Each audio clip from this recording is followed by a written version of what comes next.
நடப்பு கல்வியாண்டிற்கான பொதுத் தேர்வு, அதாவது 12ஆம் வகுப்பு பொதுத் தேர்வு என்பது தமிழகம் மற்றும் புதுச்சேரி முழுவதும் இன்று தொடங்குகிறது. அதாவது இந்த தேர்வுகளை மொத்தம் 8,21,057 மாணவிகள் எழுதுகின்றனர். இந்த தேர்வினை எழுதுவதற்காக மாணவர்கள் இங்கு தயாராகி இருக்கிறார்கள். நாம் தற்பொழுது எழும்பூரில் உள்ள மகளிர் அரசு பள்ளி தான் நாம் இருந்து கொண்டிருக்கிறோம். தேர்வினை எழுதுவதற்காக மாணவிகள் இங்கே படித்து கொண்டிருக்கிறார்கள். இந்த தேர்வினை எழுதுவதற்காக 7,518 பள்ளிகளிலிருந்து 3,78,545 மாணவர்களும் 4,24,023 மாணவிகளும் 18,344 தனி தேர்வர்கள், அதே போல் 145 சிறைவாசிகள் என மொத்தம் 8,21,057 பேர் இந்த தேர்வினை எழுதுகிறார்கள்.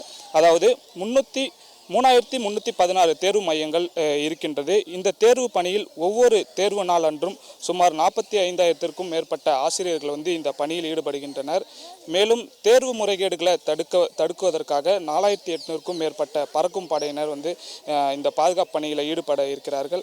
அதே போல மாற்றுத்திறனாளி தேர்வர்களுக்கு மொழிப்பாட விலக்கு சொல்வதை எழுதுபவர் தேர்வு எழுத கூடுதல் 1 மணி நேரம் கொண்ட சலுகைகள் இருக்கின்றது.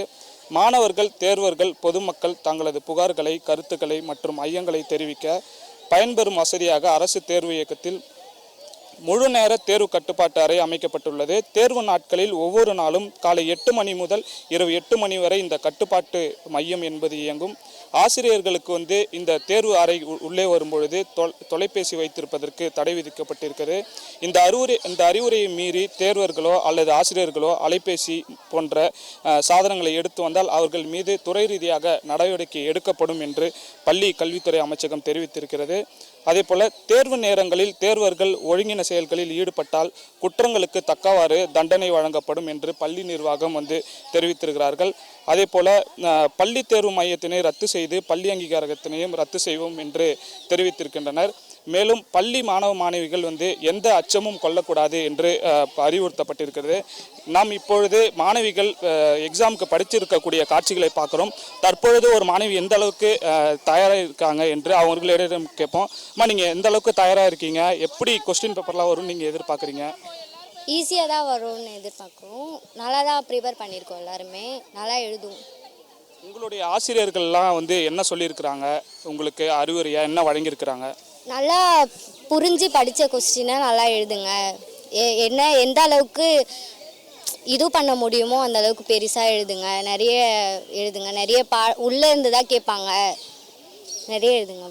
அதாவது உங்களோட பள்ளியோட கடைசி வகுப்பு, அதாவது பள்ளி பாடம் என்றால் 12ஆம் வகுப்பு தான்.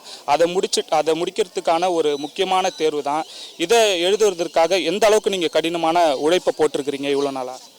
நிறைய உழைப்பு போட்டிருக்கோம். காலையில் எழுந்து படிக்கிறது அந்த மாதிரி நிறைய பண்ணியிருக்கோம். நல்லா எழுதும்.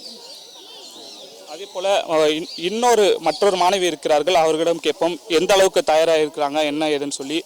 அம்மா, நீங்கள் எந்த அளவுக்கு இன்றைக்கான தேர்வுக்கு நீங்கள் தயாராக இருக்கிறீங்க? நல்ல மதிப்பெண் ஏற்றத்துக்கு நல்லா தயாராக இருக்கோம். எக்ஸாம் ப்ரிப்பேர் பண்ணி நல்லா எழுதுவோம். நாங்கள் முழு புக்கும் படித்து ஃபுல் மனப்பாடம் செயலும் படித்து நாங்கள் எழுதுறதுக்கு தயாராக இருக்கோம். உங்களுடைய ஆசிரியர்கள் எல்லாம் என்ன சொல்லியிருக்கிறாங்க? உங்களுக்கு என்ன அறிவுரை வழங்கப்பட்டிருக்கிறது இந்த தேர்வுக்காக? நல்லா பயப்படாமல் தைரியமாக எழுதுங்க. எக்ஸாம் நல்லா கொஸ்டின் பேப்பரை ப்ரிப்பேர் பண்ணி நல்லா எழுதுங்க. கொஸ்டின் பேப்பர் படித்து நல்லா தெளிவாக எழுதுங்க அப்படின்னு சொல்லியிருக்காங்க. அதாவது பள்ளி வாழ்க்கையில் கடைசி 12ஆம் வகுப்பு தான். இந்த 12ஆம் வகுப்பை முடிக்கிறதுக்காக ஒரு தேர்வினை நீங்கள் எழுதிருக்கிறீங்க. இவ்வளோ நாட்களாக இந்த தேர்வுக்காக நீங்கள் எந்த அளவுக்கு கடினமான உழைப்பை செலுத்திருக்கிறீங்க? நாங்கள் 12th அதிக மதிப்பெண்கள் எடுத்து காலேஜுக்கு அடுத்த கட்டத்துக்கு நாங்கள் போகணுன்ட்டு நல்ல படிப்பு படித்து நல்ல மதிப்பெண் எடுத்துகிட்டு அடுத்த இதுக்கு போகணும்.